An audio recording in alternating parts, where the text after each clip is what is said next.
Assalamualaikum Ceng, gimana kabarnya? Senyum dong biar kelihatan sedikit bahagia. Di video kali ini, Mimin Bedul Garang akan merangkum sebuah film action kram yang berjudul Gunpowder Milkshake yang baru saja rilis kamari ieu. Yang baru mampir di channel ini, Mimin ucapkan selamat datang. Jangan lupa klik tombol subscribe biar Mimin lebih gaspol lagi bikin kontennya ya. Terima kasih. Diceritakan, seorang gadis muda memiliki seorang ibu yang berprofesi sebagai pembunuh di suatu kelompok rahasia. Namun tiba-tiba ibunya menghilang dikarenakan suatu kejadian.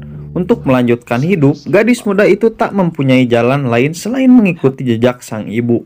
Di perjalanan karirnya, ia terjebak karena menyelamatkan seorang gadis kecil yang ayahnya ia bunuh. Akankah ia mampu terlepas dari jebakan? Gak perlu lama-lama, kita gasrot aja ke ceritanya.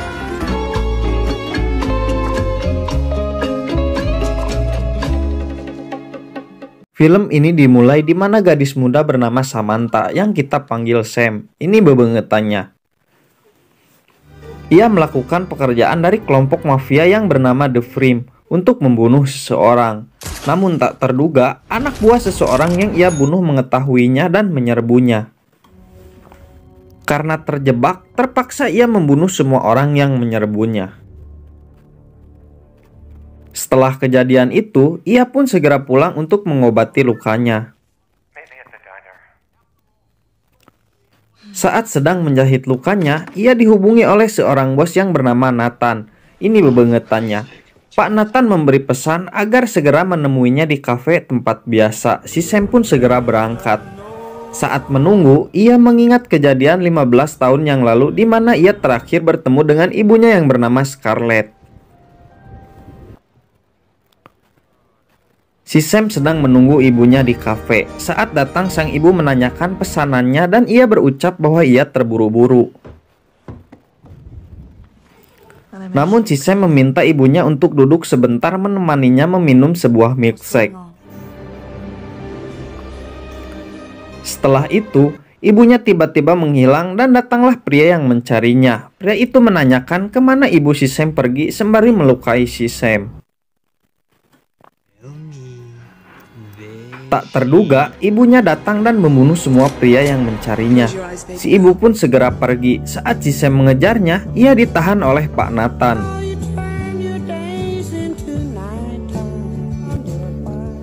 Setelah kejadian itu, ia tidak pernah bertemu lagi dengan ibunya. Untuk bertahan hidup, si Sam mengikuti jejak ibunya menjadi pembunuh di kelompok The Frame. Cerita berlanjut, tak lama Pak Nathan datang menemui si Sam. Ia memarahi si Sam karena tidak mengerjakan tugas dengan baik. Si Sam diperintahkan untuk membunuh seseorang, malah membunuh semua orang yang ada di sana. Namun karena si Sam anggota yang dibutuhkan, Pak Nathan memberi keringanan dan tidak mengeluarkannya dari kelompok The Frame. Si Sam pun mendapat pekerjaan baru untuk membunuh seseorang akuntan yang baru saja merampok dari kelompok The Frame dan kembali mengambil uangnya. Si Sam pun menerimanya, namun Pak Nathan menyarankan agar si Sam mengganti bukunya yang lama dengan yang baru. Di sisi lain, seorang pria melihat anak laki-laki satu-satunya terbunuh. Pria ini bernama Jim. Ini bebengetannya. Pak Jim adalah pemimpin dari kelompok Jim McAllister. Ia mengutuk penyerangan yang menewaskan anak laki-lakinya. Pak Jim berniat membalas dendam dan menguliti seseorang yang membunuh anaknya. Tak lama ia segera memerintahkan anak buahnya untuk menangkap pembunuh anaknya. Cerita berlanjut di mana si Sam mendatangi tempat di mana ia bisa mendapatkan senjata baru. Tempat itu dikemas seperti perpustakaan, namun buku-buku di perpustakaan itu berisi senjata dan amunisi. Si Sam ingin menukarkan buku-buku yang lama dengan buku yang baru. Penjaga perpustakaan yang bernama Madeline pun segera mengajak si Sam ke ruang rahasia.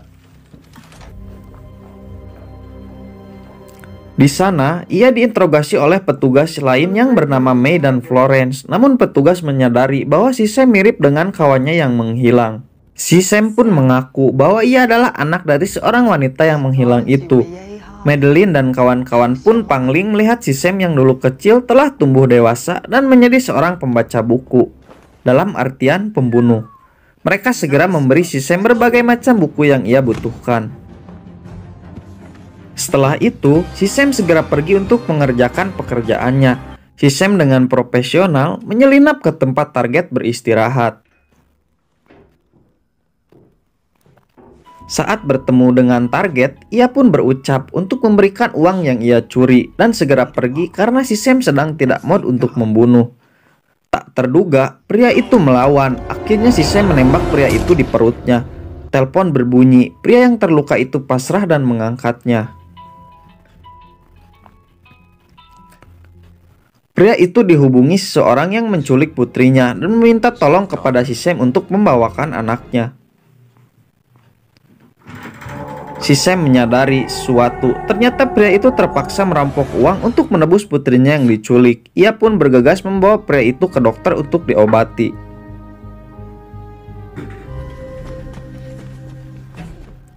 Setelah itu, ia segera membawa uang untuk menebus putri pria itu. Di perjalanan, ia dihubungi Pak Nathan. Pak Nathan menanyakan kenapa si Sam belum juga datang. Si Sam menjawab bahwa ia harus menyelesaikan sesuatu sebelum mengantarkan uangnya. Pak Nathan marah dan mengancam jika si Sam tidak segera membawa uangnya, riwayatnya bisa tamat. Namun si Sam mengabaikannya. Pak Nathan kesal dan memerintahkan 3 anak buahnya untuk menangkap si Sam. Namun ia berpesan agar mereka tidak membunuh si Sam. Anak buahnya pun mengiyakannya. Pak Nathan berucap agar mereka berhati-hati karena si Sam berbahaya. Mereka pun segera menyusul si Sam. Singkat cerita, si Sam sampai di tempat pertukaran. Ia diperintahkan melucuti senjata dan berganti pakaian. Secara tak terduga, anak buah Pak Nathan sudah di sana dan tiba-tiba menyerangnya. Ia pun melawan sekuat tenaga. Alih-alih akan menang dan membawa uangnya, mereka malah babak belur dihajar oleh si Sam.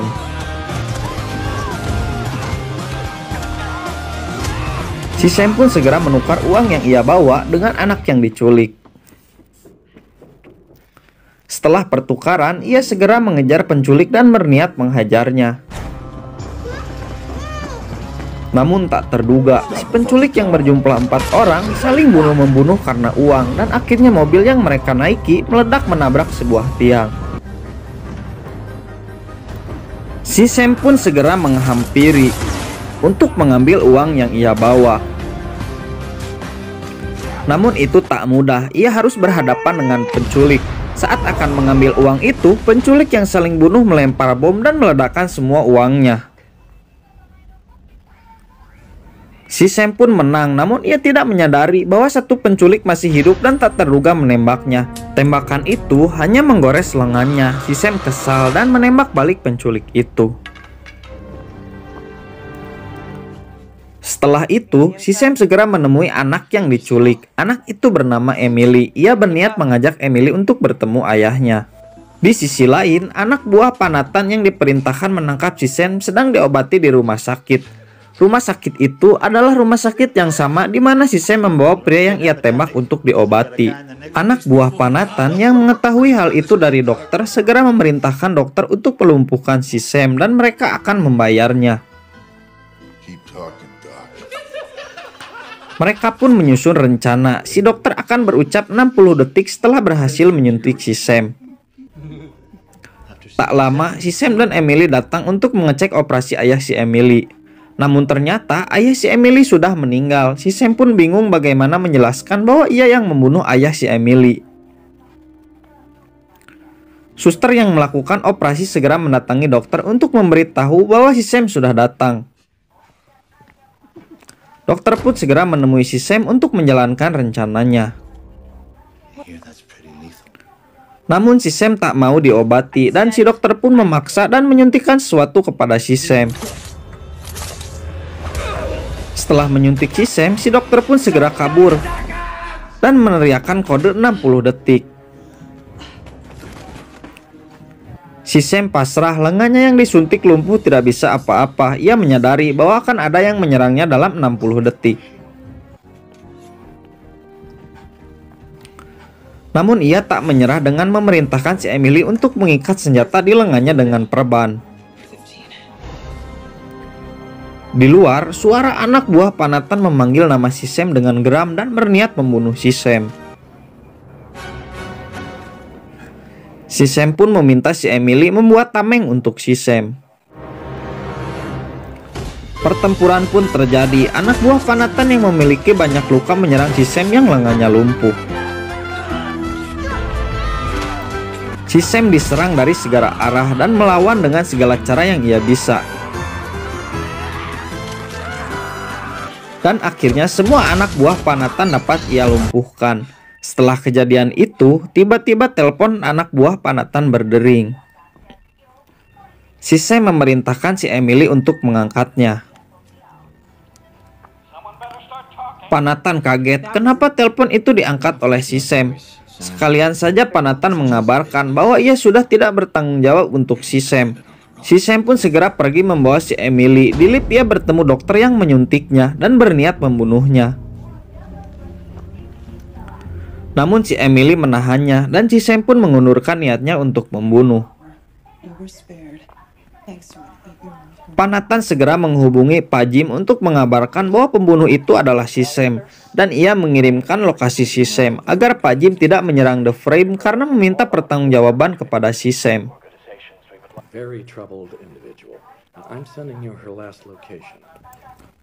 Pak Jim pun segera mengirim pasukan untuk menangkap si Sam.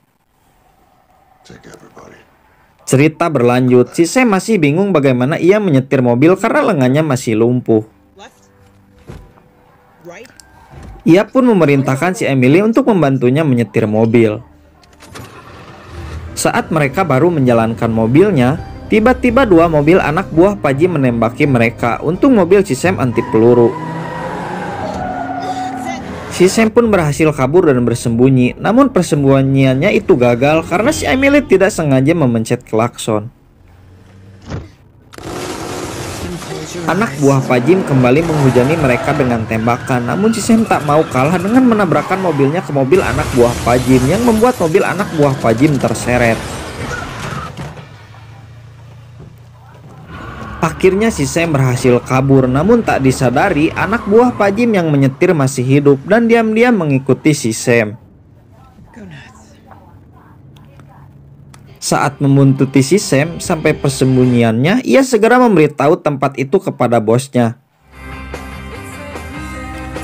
Si Sam pun selamat dan berniat menemui Madeline dan kawan-kawan. Namun saat akan masuk, ia tiba-tiba ditodong seseorang. Orang yang menodongnya ternyata ibunya. Si Sam pun kaget karena mengira ibunya sudah mati. Karena sedang dalam pengejaran, mereka pun segera pergi ke kediaman ibu si Sam. Di sana, ibu si Sam menjelaskan bahwa ia tinggal dekat dengan si Sam dan mengontrol si Sam. Ia menghilang karena setelah kejadian malam terakhir mereka bertemu, ia tidak bisa menunjukkan diri lagi karena telah membunuh seseorang yang membunuh suaminya. Ia tak mau menyeret si Sam ke dalam bahaya. Si Sam pun tak peduli dan ia merasa senang karena bertemu dengan ibunya kembali. Si Sam segera mengajak ibunya dan Emily pergi ke perpustakaan untuk berlindung. Saat sampai di sana, Madeline dan kawan-kawan kaget. Mereka kira Scarlett, ibu si Sam, sudah lama meninggal. Mereka kesal si Scarlett karena 15 tahun pergi tanpa meninggalkan kabar sedikit pun. Setelah reuni, mereka segera menyusun rencana karena menyadari akan ada penyerangan dari kelompok Pak Jim. Dengan senang hati, Madeline dan kawan-kawan membantu. Namun si Sam meminta agar dirinya saja yang membereskan masalah yang ia buat. Mereka tidak bisa menahannya dan memberi si Sam buku yang berisi senjata. Si Emily sedih dan akan tinggal bersama si Sam. Namun si Sam menjelaskan bahwa ia yang membunuh ayahnya dan ia berniat menebusnya setelah membereskan masalahnya. Mereka pun segera berlindung dan sembari mempersiapkan senjata.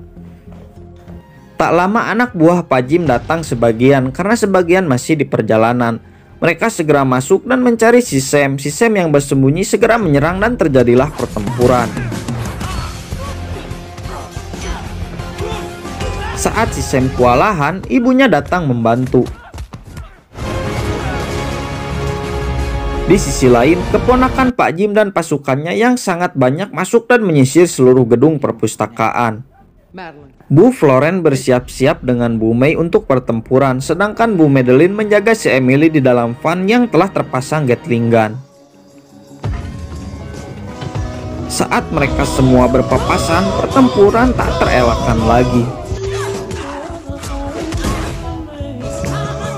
Si Sam pun mendapat kemenangan, namun tak terduga Bu Madeline sekarat dalam pertempuran itu dan si Emily diculik oleh anak buah Pak Jim. Setelah itu, mereka segera membawa Madeline ke tempat yang jauh untuk dimakamkan. Setelah pemakaman beres, si Sam mendapat telepon dari Pak Jim agar menemuinya di kafe biasa tanpa membawa senjata untuk menebus Emily. Si Sam yang sedih berniat menukar dirinya dengan si Emily karena ia penyebab dari semua masalah ini. Ibu dan kawan-kawannya tak bisa apa-apa dan membiarkannya pergi. Singkat cerita, si Sam pun pergi ke kafe tempat biasa untuk bertemu Pak Jim. Ia tak membawa senjata sesuai kesepakatan. Saat sampai di sana, ia segera menanyakan kabar si Emily. Pak Jim mengajaknya berbicara untuk menceritakan kehidupannya. Ia sangat senang saat anak yang si Sam bunuh lahir karena ia anak laki-laki dan merasa saling memahami. Namun si Sam merusak semuanya dengan membunuh anaknya. Pak Jim pun meminta pertanggungjawaban dari si Sam dan akan membuat penderitaan untuk si Sam. Si Sam hanya pasrah karena ia memang bersalah. Secara tak diduga, ibu si Sam dan kawan-kawannya datang memberondong semua yang ada di kafe. Si Sam pun dipersilahkan untuk pergi membawa Emily. Peperangan pun kembali terjadi. Pak Jim dan anak buahnya dibantai habis karena tidak membawa senjata api.